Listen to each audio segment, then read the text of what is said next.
पूरे विश्व में सत्य और अहिंसा के प्रेरणा स्रोत, भारत के राष्ट्रपिता, भारत के स्वतंत्रता संघर्ष के सूत्रधार, एक साधारण व्यक्ति कितना असाधारण हो सकता है, इसका प्रमाण है महात्मा गांधी।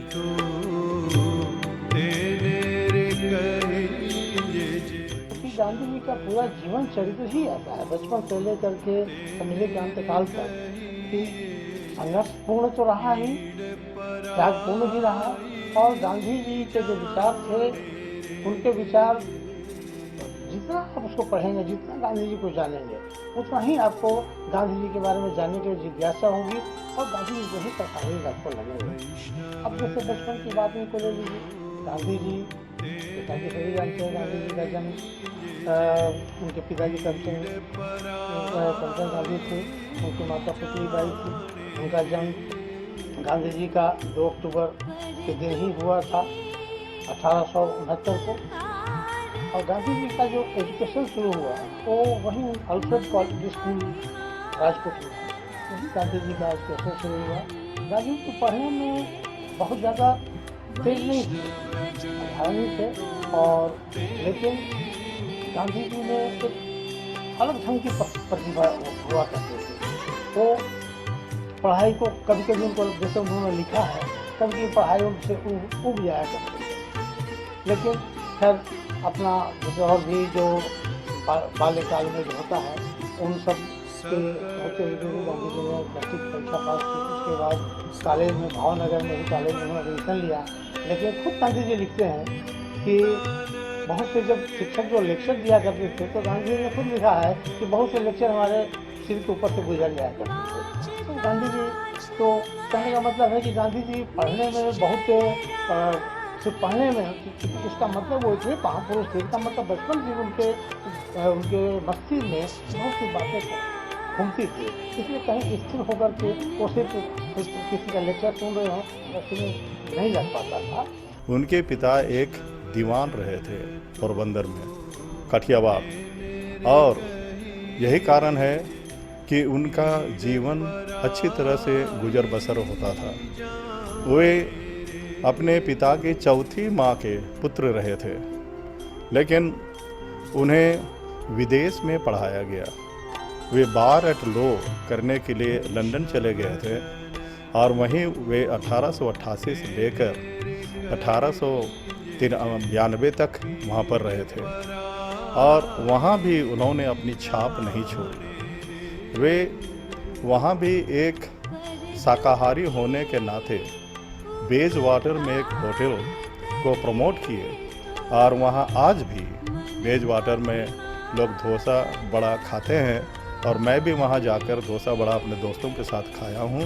दामी ज़रूर है, लेकिन एक अनूठी विशेषता है कि वहाँ अपने भारतीयता का पहचान है। दूसरी बात है कि उनके व्यक्तित्व में लंदन में रहने का बहुत बड़ा असर हुआ था, कि वे, उनके कई मित्र लंदन के रहे थे, और उन्होंने अनुभव किया कि आज़ाद भारत आवश्यक था, चूँकि लंदन में आज़ादी थी और भारत में लोग आज़ाद नहीं थे, कि अंग्रेज़ों का व्यवहार लंदन में दोस्तों की तरह होता था, जबकि वही अंग्रेज़ जब भारत में अधिकारी बन के आते थे तो वे क्रूरता का व्यवहार करते थे। तो जब विदेश में गांधी जी जब पढ़ रहे थे, तो उस समय उनके साथ सबसे दिक्कत आती थी वो खान पान की, क्योंकि वो थे वेजिटेरियन। उनकी माता जी जो थी, वो तो, पिताजी उनके बहुत ब्रॉड माइंडेड थे, लेकिन माता जी तो ऑर्थोडॉक्स हिंदू थी। वो पूजा पाठ, ये नहीं खाना है, ये नहीं सुना है। अब गांधी जी के घर में एक स्वीपर हुआ करते थे, उनका नाम था। अब उनकी माता जी कहती थी उनका को छूना नहीं। जो व्यक्ति अनटचेबिलिटी, अछूत आंदोलन को चलाया, उसके साथ लड़ाई लड़ा, वो घर में ही उसको देखने को मिला था। तो वो शिक्षा तो घर में ही उन्होंने ली थी। तो वहाँ जब वो 1888 में इंग्लैंड गए थे, और 1891 में उनकी शिक्षा जो है वो वहाँ से कंप्लीट पूर्ण हो गई। लेकिन वो गांधी जी लिखते हैं कि जब वो वेजिटेरियन की बात होती थी तो वेजिटेरियन खाना उस समय जब आने में वहाँ दिक्कत होती थी, तो गांधी जी ने वहाँ भी एक वेजिटेरियन संघ ही बना दिया लंदन में, और एक सोसाइटी बना दिया जो वेजिटेरियन सोसाइटी ऑफ लंदन। वे जब बोलते थे तो शुरू में झिझकते थे, उनका हाथ पैर कांपता था, लेकिन वही दक्षिण अफ्रीका था जहाँ की उन्हें प्रशिक्षण मिला कि वे एक नेता के रूप में उभर कर आए। वहाँ उन्हें 2-3 बात का विशेष चोट पहुँचा। जैसे वे डरबन से प्रिटोरिया ट्रेन से जा रहे थे तो उन्हें कोच से, रेल के कोच से निकाल कर फेंक दिया गया था इसलिए कि वो गोरों का कोच था, ना कि भारतीयों के लिए। अब वे लंदन से आए थे, उन्हें तो ये फील होगा, तो चाणक्य की तरह वे भी बोले कि मैं भी अपना चोटी खोल दूं या बांध दूं और ये अंग्रेज़ों के साथ, अंग्रेज़ों का जो दुर्व्यवहार है उसको दूर करूंगा। तो ये केवल दक्षिण अफ्रीका के लिए नहीं हुआ, ये चीज़ आ गया उनका भारत के लिए। दक्षिण अफ्रीका में काफ़ी नेतृत्व किए। नमूने के तौर पर आज आधार कार्ड में हम लोग 5 अंगुली का निशान देते हैं, ऐसा जब वहाँ पर भारतीयों के लिए हुआ तो वे उसका कड़ा विरोध किए। मैंने देखिए गांधी जी हर जगह अब अनुभव से सीखते चले गए। अब वहाँ गए तो एक दिन जब प्रिटोरिया में वो किस ट्रेन में सफ़र कर रहे थे तो फर्स्ट क्लास का टिकट होते हुए बाद ही उनको कहा गया कि नहीं आप इस ट्रेन में बैठ सकते हैं, निकल जाइए। उनको ये करके प्रेसाइज करके उनका दिया। उनका बल गांधी जी को बहुत ख़राब लगा। उनको लगा कि ये हम भी इंसान हैं, हम भी यहाँ, हम बैरिस्टर हैं, पढ़े लिखे हैं, फिर भी हमारे सामने सिर्फ ये जो है इसलिए किया जा रहा है कि हमारा रंग रूप जो है वो गोरों की तरह नहीं है। तो ये गांधी जी को टच किया। और सिमिलर ट्रीटमेंट उनको जोहान्सबर्ग में भी हुआ कि आप लोग सुने भी होंगे कि उनको ट्रेन से फेंक दिया गया, सामान फेंक दिया गया। तो इन सब चीज़ों से गांधी जी बहुत आहत हुए और उन्होंने वहाँ इंडियंस को, जो इंडियंस थे और जो एशियन कंट्री के लोग थे, उनको ऑर्गेनाइज करना शुरू कर दिया और उनकी लड़ाई वो लड़ने लग गए। उसमें उनको रुचि आने लग गई।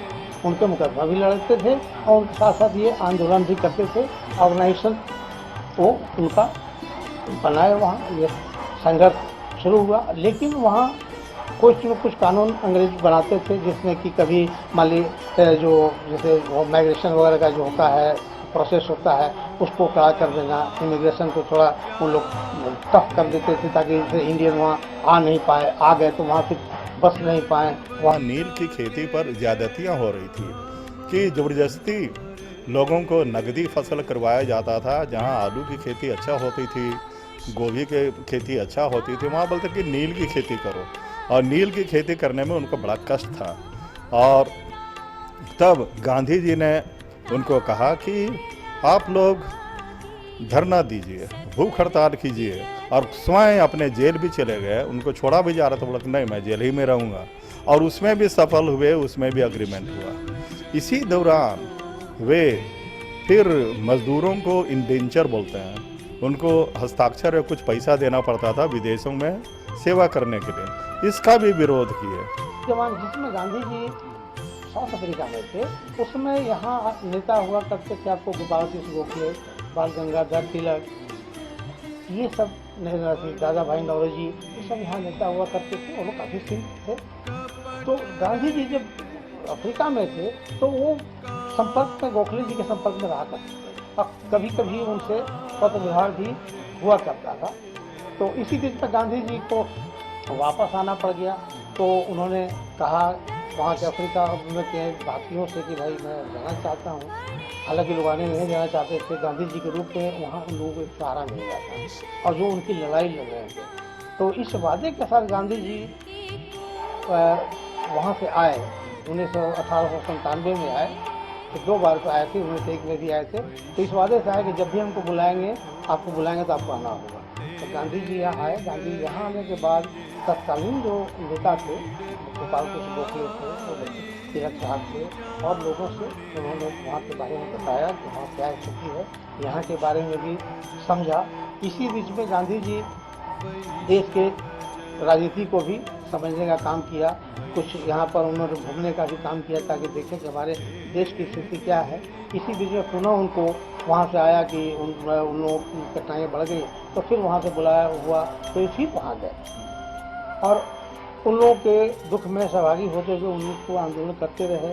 और आंदोलन जब करते तो ये नहीं कि खाली हड़ताल करो, धरना दो, ये नहीं, वो कर सकते भी काम किया करते थे। प्रथम विश्व युद्ध चल रहा था। भारत आने के बाद गोखले जी बोले कि थोड़ा सा ठहर जाओ, थोड़ा सा भारत के दर्शन कर लो, सब समझ लो कि कहाँ क्या हो रहा है, उसको समझ लो, उसके बाद तुम राजनीति में प्रवेश करना या कांग्रेस में चले आना। तो वे अपने आश्रम में थे और पूरा भारत की यात्रा किए थे। उसी दौरान 1917 में वे आए थे झारखंड में भी वे आए, रांची में भी आए थे 1917 में, और यहीं पर टाना भगत लोगों से उसकी भेंट हुई थी। टाना भगत जिसका शुरुआत जो है जतरा उरांव आदि किए थे लोहरदगा बिशुनपुर आदि में, वे सारे के सारे उनके परम भक्त बन गए।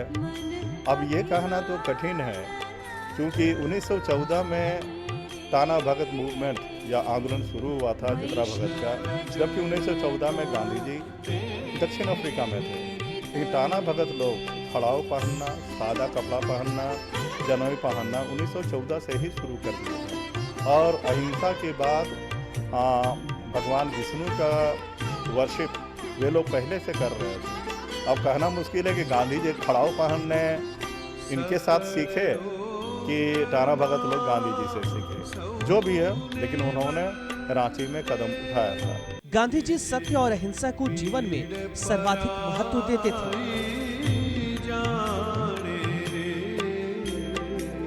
सत्याग्रह और असहयोग द्वारा उन्होंने अंग्रेजों का मुकाबला किया।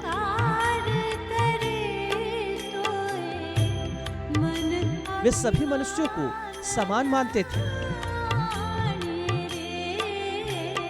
धर्म, जाति, संप्रदाय, रंग, नस्ल के आधार पर किए जाने वाले भेदभाव को मानवता के विरुद्ध कलंक मानते थे।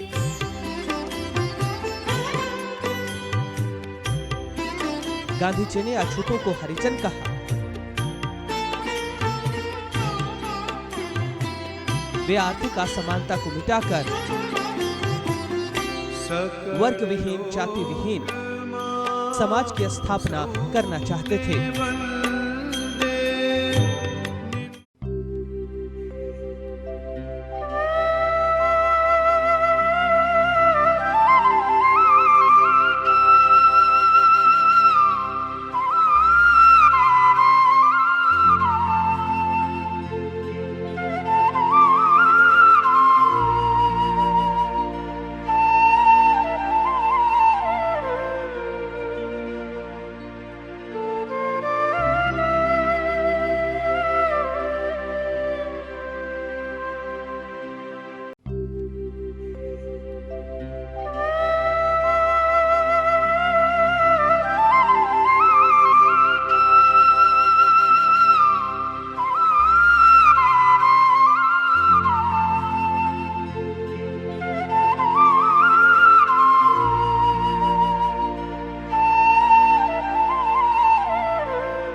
उन्होंने शारीरिक श्रम और सामाजिक न्याय को विशेष महत्व दिया। वे प्रजातांत्रिक राज्य को कल्याणकारी राज्य मानते थे।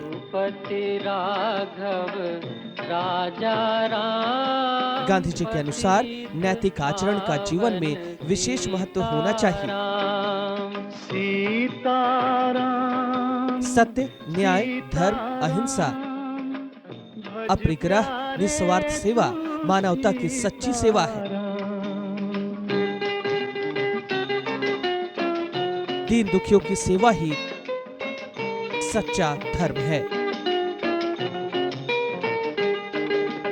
ईश्वर अल्लाह तेरे नाम। अहिंसा में उनका सारा विश्वास था कि अहिंसा जो हथियार है वो कमजोरों का नहीं है लेकिन शक्तिशालियों का है, क्योंकि कष्ट सहने का ताकत होना चाहिए।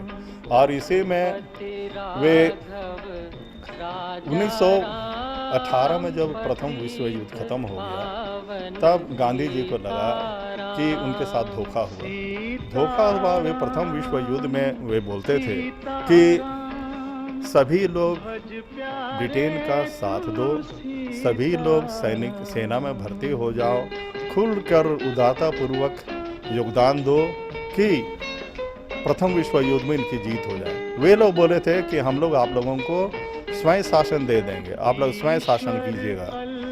लेकिन तब ऐसा नहीं हुआ और इसी के विरुद्ध में वे सत्याग्रह किए। 1920 में घोषणा कर दिया नॉन कोऑपरेशन मूवमेंट का। नॉन कोऑपरेशन मूवमेंट का शुरू किया और उनकी सरकार नॉन कोऑपरेशन नहीं रहेगा हमारा, और नॉन कोऑपरेशन मूवमेंट चला। उसी समय तिलक का भी देहांत हो गया, एक राष्ट्रीय नेता की कमी हो गई।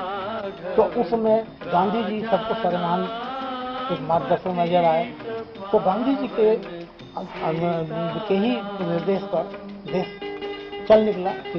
आपको उसके बाद 1910 में सिविल डिसोबीडियंस गांधी जी ने अनाउंस किया। लेकिन गांधी जी कहा, मैं पहले विद्रोह आंदोलन को हमेशा कंस्ट्रक्टिव रूप भी देते थे। जब नॉन कोऑपरेशन मूवमेंट चला है तो उसी समय उन्होंने खादी का आंदोलन भी चला दिया, अनटचेबिलिटी के खिलाफ भी आंदोलन चलाया कि छुआछूत को मिटाना है। उन्होंने हिंदू मुस्लिम एकता का भी एक अपना मोटो रखा। गोलमेज सम्मेलन में ये देसी नरेश लोगों ने ये अपनी सहमति दी कि अगर अखंड भारत बनेगा तो हम लोग उसके भागीदार होंगे। इसमें गांधी जी का भी योगदान था। लेकिन माइनस पॉइंट यही था कि बी आर अम्बेडकर भी वहाँ पर थे और वहाँ उन्होंने मांग करना शुरू किया कि दलित वर्ग के लिए, डिप्रेस्ड क्लास के लिए अलग से निर्वाचन व्यवस्था हो। इसी में मतभेद हो गया गांधी जी और अम्बेडकर साहब में। लेकिन इतना तक मांग कर दिए थे अम्बेडकर जी की जो दलित वर्ग का जो कॉन्स्टिट्यूएंसी होगा केवल वही लोग मतदान करेंगे, उन्हीं का उम्मीदवार होगा। तो गांधी जी स्ट्राइक में बैठ गए और वे आखिर उनका फिर भूख हड़ताल में बैठे, फिर मनाना पड़ा। उसी से पूना पैक्ट हुआ था। तो गांधी जी जो है बहुत जगह भूख हड़ताल करके अहिंसा का साथ देते हुए अपना योगदान भारत के राष्ट्रीय आंदोलन में दिए थे। उसके बाद 1942 में उनका सबसे बड़ा योगदान था भारत छोड़ो आंदोलन, टूट गया था। गांधी जी हमेशा उनको कंफ्यूज करने की कोशिश करते थे, लेकिन जिन्हें ऐसा एडमिट थे कि नहीं, जब भी संबंध कोई खराब नहीं होता। गांधी जी जिन्ना की हमेशा प्रशंसा करते थे। गांधी जी ने यहाँ तक कर दिया था, भाई साहब को यहाँ तक कर दिया था कि भाई जिन्ना जी को कहीं गवर्नमेंट बनानी चाहिए, जिन्ना जी ही गवर्नमेंट बना लो। गांधी जी ने कर दिया था, लेकिन वो एडमिट थे कि नहीं, हमको अलग पाकिस्तान ही चाहिए। और जब देश आज़ादी के टाइम हुआ, जब देश को आज़ाद करने की बात आई तो अंग्रेजों को चाहते ही थे कि देश को काट दे। तो अंग्रेजों ने जिन्ना की बात को भी माना और उस समय कम्युनल दंगों के चलते देश भी भाई, हालांकि कम्युनल दंगे से बंगाल में और पंजाब में ही दो जगह थे। बिहार में उसका टेंशन थोड़ा था, लेकिन बिहार में भी उसको फैलने नहीं दिया। इतना देश में उस समय भी एकता थी। तो ये फिर जब देश आपका आज़ाद हुआ तो 15 अगस्त से 14 अगस्त को पाकिस्तान बन गया और 15 अगस्त को हिंदुस्तान बन गया। और वे जिन्ना साहब को, जवाहरलाल नेहरू को, सबको मिलाकर, पटेल जी को, सबको मिलाकर, लॉर्ड माउंटबेटन को, सबको समझाकर एक भारत की कल्पना या एक भारत की कोशिश कर रहे थे। लॉर्ड माउंटबेटन भी मान गए थे। 1946 में इलेक्शन भी हुआ, चुनाव भी हुआ, लेकिन तब नेहरू जी को पता नहीं था कि एक दिन मिली जुली सरकार होगी, कि यूपीए होगी, कि एनडीए होगी। जरूर कांग्रेस को मिला था बहुमत, लेकिन जिन्ना साहब के भी काफी निर्वाचित सदस्य थे। जिन्ना ने प्रस्ताव किया, चलो मिलकर चलाते हैं। आफ्टर ऑल तो हम लोग अंग्रेजों के अधीनस्थ हैं, लेकिन माना नहीं गया। उसी समय उन्होंने कहा कि लड़के लेंगे पाकिस्तान, और ये बहुत खराब हुआ भारत के लिए। कलकत्ता में बहुत दंगा हुआ, इतना कि गांधी जी को फिर भूख हड़ताल में बैठना पड़ा और इस आंदोलन को ख़त्म करने के लिए उन्हें फिर भूख हड़ताल में बैठना पड़ा, सत्याग्रह करना पड़ा और अंत में आखिर उनके प्रयास ये बंद तो हो गया, लेकिन भारत का विभाजन, बहुत लोग मानते हैं कि ये गांधी जी ही थे कि उनके कारण भारत का विभाजन हुआ, लेकिन ये विवाद का विषय है कि क्या स्थिति रहती 1948 में इसी गलतफहमी में कि उनके कारण भारत जो है विभाजित हुई, तो इस कारण उनकी हत्या भी कर दी गई। गांधी जी का रास्ता ही है जो देश को आगे ले जा सकता है। जो देश आज हमारा जो देश है, जहाँ की कम्युनल हार्मनी की जरूरत है। आप तो देख रहे हैं कि इससे क्या हुआ, आज़ादी के पहले जो कम्युनल फीलिंग की वजह से देश के टुकड़े हुए, आज अगर ये कम्युनल फीलिंग भी बरकरार रहेंगे तो क्या होगा, फिर तो देश टूटेगा। तो क्या हम चाहते कि दोबारा देश टूटे? देश दोबारा नहीं टूटे, इसलिए चाहिए कि हिंदू, मुस्लिम, सिख, ईसाई, सारे लोग, सभी धर्मों के लोग मिलजुल कर हैं। देश सबसे ऊपर है, देश रहेगा तभी सब धर्म इसमें फलेंगे। ये तो बगीचा की तरह है, जिस बाग में जिस तरह के हद तक फूल हुआ करते हैं, तो सारे धर्म इस फूल की तरह है बगीचे में, और भारत एक बाग की तरह है, बाग की तरह ही करना चाहिए। और ये तभी होगा जब यहाँ कम्युनल हार्मनी होगा। कम्युनल लाइन पर अगर सोचेंगे हम तो हम पीछे जाएंगे। यही वजह है कि आज भी देश विश्व स्तर पर देखिए, चाहे स्वास्थ्य के क्षेत्र में हो, चाहे शिक्षा के क्षेत्र में हो, चाहे रोजगार के क्षेत्र में हो, हम पैमाने पर क्यों पीछे हैं? गांधी जी चाहते तो वे भी अपना सूट बूट में गाड़ी के साथ रह सकते थे, लेकिन वे सारा चीज त्याग कर दिए। और उनका जीवन में एक है कि विंस्टन चर्चिल जो वहाँ के प्रधानमंत्री थे, उन्होंने तो इतना भी कहा कि नेकेड फकीर, लंगटा फकीर है। सबसे बड़ा संकल्प तो ये होगा कि हम देश को कम्युनल हार्मनी बहाल करेंगे, गांधी जी के बताए के रास्ते पर चलेंगे। गांधी जी का रास्ता क्या था? गांधी जी ने सत्य, अहिंसा का मार्ग दिखलाया। गांधी जी कहते थे कि सत्य जो है सबसे बड़ा है, अहिंसा जो है वो मार्ग है, उस मार्ग पर चलकर हम सत्य के पास जाएंगे। और सत्याग्रह क्या है? वो हमारा हथियार है।